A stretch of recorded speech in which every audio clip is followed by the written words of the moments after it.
लेके आई हूँ जिसका नाम है लारोना चैलेंज। गाइज ये चैलेंज बाकी चैलेंज से एकदम अलग हटके है, क्योंकि YouTube के इतिहास में इंडिया में फर्स्ट टाइम मैं करने जा रही हूँ एक बार।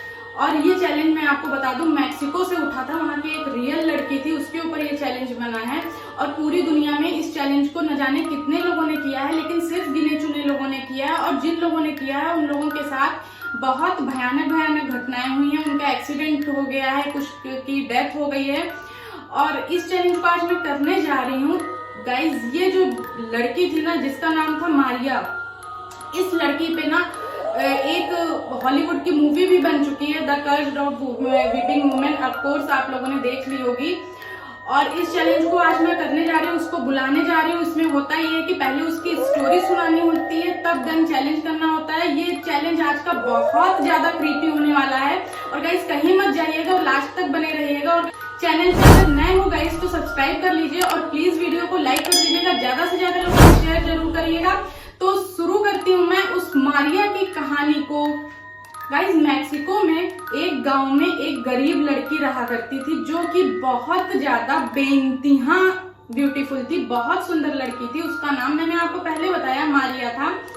तो गाइस लेकिन वो बहुत गरीब थी, इसलिए उसकी शादी नहीं हो रही थी। एक दिन अचानक उस गांव में एक व्यापारी आता है, उसकी नजर मारिया पे पड़ती है। तो वो जैसे होता है ना लव एट फर्स्ट साइट से, बिल्कुल वैसा ही हुआ। वो व्यापारी था ना, बिजनेसमैन था, वो अपना मारिया को अपना दिल दे बैठता है। मारिया को भी वो पसंद आता है। इसके बाद होता यह है कि उस व्यापारी ने मारिया को अपना मैरिज प्रपोजल दिया, जिसको मारिया ने एक्सेप्ट कर लिया। Everything will be good. थोड़े दिनों के बाद उन लोगों की शादी हो गई, 2 छोटे छोटे बच्चे हुए। लेकिन गाइस जैसे जैसे वक्त बीतता जाता है, जैसा मैंने आपको बताया कि उसका हस्बैंड बिजनेसमैन था, तो वो घर पे ज्यादा वक्त नहीं दे पा रहा था। वो काम के सिलसिले में बाहर आता जाता रहता था। लेकिन ये जो ड्यूरेशन था बाहर आने जाने का, कुछ सालों के बाद में ये बढ़ गया। अब जो उसका हस्बैंड था वो बहुत कम टाइम के लिए घर पे आता था, और अगर आता भी था तो सिर्फ उसका ध्यान उसके बच्चों में होता था। उसको अपनी वाइफ से कोई भी मतलब नहीं रहता था। ये बात मारिया को अंदर ही अंदर खाए डालती थी।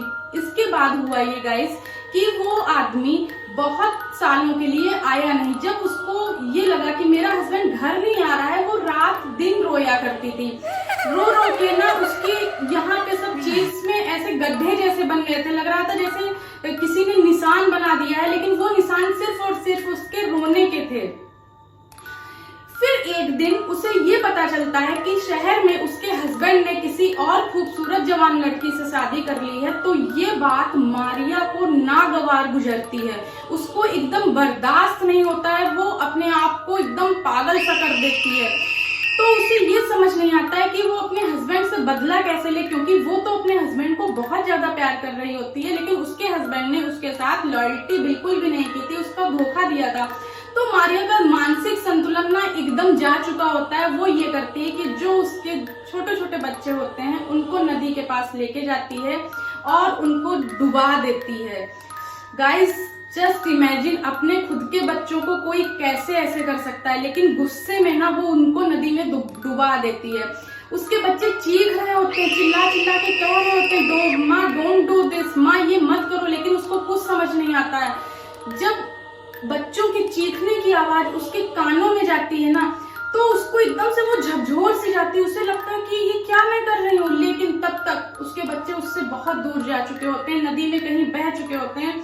जब उसको ये एहसास होता है कि मैंने बहुत गलत काम किया, ये गिल्ट उसे गाइस जीने नहीं देता है। वो भी उसी नदी में अपनी जान दे देती है डूबकर। फिर गाइस होता ये है कि वो जब मरने के बाद उसकी स्पिरिट हेवन जाती है, तो हेवन में उससे ये बोला जाता है कि तुम इस स्वर्ग के द्वार के अंदर नहीं आ सकती हो। एंड उससे ये भी बोला जाता है कि जाओ पहले अपने बच्चों को ढूंढो, फिर यहाँ पर आओ। ये सुनती है ना जब वो, तो उसे और बुरा लगता है। वो वापस धरती पे आ जाती है। इस समय वो मृत्यु और जीवन के बीच की एक कड़ी बन के रह जाती है। ना ही वो जिंदा है, ना ही वो उसको मुक्ति मिली हुई होती है। तब से गाइस ये माना जाता है कि वो जो है छोटे छोटे बच्चों को अपने साथ लेके जाती है और उनसे सॉरी बोलती है। और फिर जब वो ये देखती है कि ये मेरे बच्चे नहीं हैं, तो उनको भी उसी नदी में या जो भी नदी समुद्र उसे मिलता है उसमें डुबा के मार देती है। कहा यह जाता है कि जो लोग भी उस रात के टाइम उसके रोने की आवाज सुनते हैं या उसे देखते हैं, वो लोग अपने जीवन की सबसे बड़ी गलती कर चुके होते हैं, क्योंकि उस दिन से उनका बैड लक स्टार्ट हो जाता है या फिर ला रोना खुद उनको खींच के पानी में डुबा के मार देती है।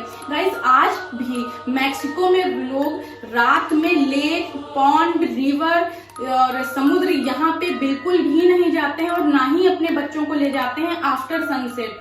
गाइस, आपने देखा ला रोना की स्टोरी कितनी ज्यादा डरावनी थी, क्योंकि ये कोई फेक स्टोरी नहीं है, ये एकदम रियल स्टोरी है। आप गूगल करोगे तो आपको बहुत सी ऐसी रियल स्टोरी मिलेंगी जो ला रोना के डर को बयान करती हुई मिलेंगी। अब गाइस, रिचुअल करने का टाइम है, क्योंकि मैंने आपको बताया कि इसके 2 सीक्वेंस होते हैं। पहले सीक्वेंस में हम लोग उसकी स्टोरी टेल करते हैं और दूसरे में रिचुअल करते हैं। रिचुअल मैं आपको दिखाती हूँ। गाइस, हम लोगों को 6 बार चैंट करना है ला रोना आई हैव योर चिल्ड्रेन, या हम दोनों लोगों ने भी है ला रोना we have your children 6 time chant करना है। और बोलते हैं कि इसके बाद ला रोना आती है और आप लोगों का गला काट के लेके जाती है। मेरा गला मत काटना, बहुत दर्द होता है, मोटा सा गला काट ले जाएगी। तो स्टार्ट करते हैं। ला रोना वी हैव योर चिल्ड्रेन, ला रोना वी हैव योर चिल्ड्रेन, ला रोना वी हैव योर चिल्ड्रेन, ला रोना वी हैव योर चिल्ड्रेन, ला रोना वी हैव योर चिल्ड्रेन। बहुत ज्यादा आवाजें आ रही हैं, कंटिन्यू करना बहुत मुश्किल है। अरे हमें वैसे भी इतना डर लग रहा है, ऊपर से कोई भाग के गया है। गाइस, सच में बहुत ज्यादा वियर्ड फीलिंग है। इतनी तो मतलब कि नहीं, पूरे घर में हम 2 बंदे हैं और हम दोनों लोग यहाँ पे आपके सामने कैमरे में बैठे हैं और बाहर से इतनी आवाजें आ रही हैं कि लग रहा है कोई खिड़की खोल रहा है और अभी बोल रहे हैं। वैसे मेरी सांस अटकी हुई है, कोई भाग के गया है, मेन डोर नॉक करने की आवाज आ रही है और बहुत ज्यादा एक्सप्लेन नहीं किया जा सकता है, but very weird feeling we have. और एक बार वैसा है ना भी, ला रोना वी हैव योर चिल्ड्रेन।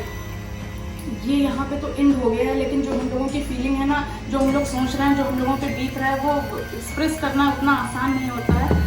और शीशे तो यहीं से कौन सी आवाज है जो हो रहा है,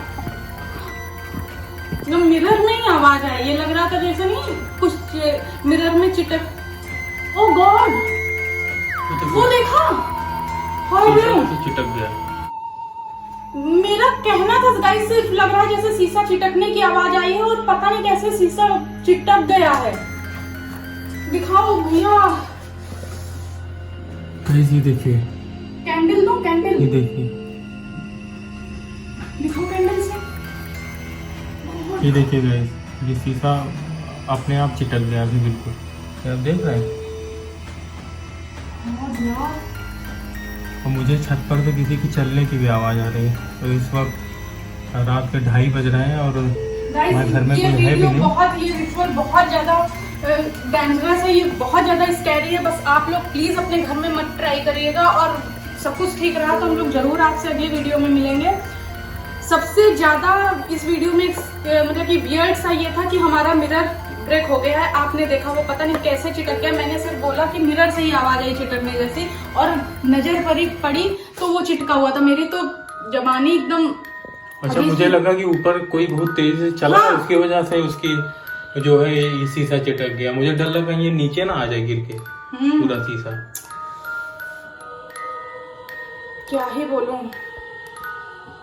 गाइस, टिल देन आप लोग अपना ख्याल रखिएगा और ये रिचुअल घर पे मत ट्राई करिएगा। अब समझ में आ रहा है कि ये रिचुअल क्यों कोई नहीं करता है, क्योंकि इतना ज्यादा फेमस रिचुअल है, हर किसी को करना चाहिए, लेकिन अब इस समझ में आ रहा है ये बहुत ज्यादा डेंजरस है और ये आपकी जान पे भी आ सकती है।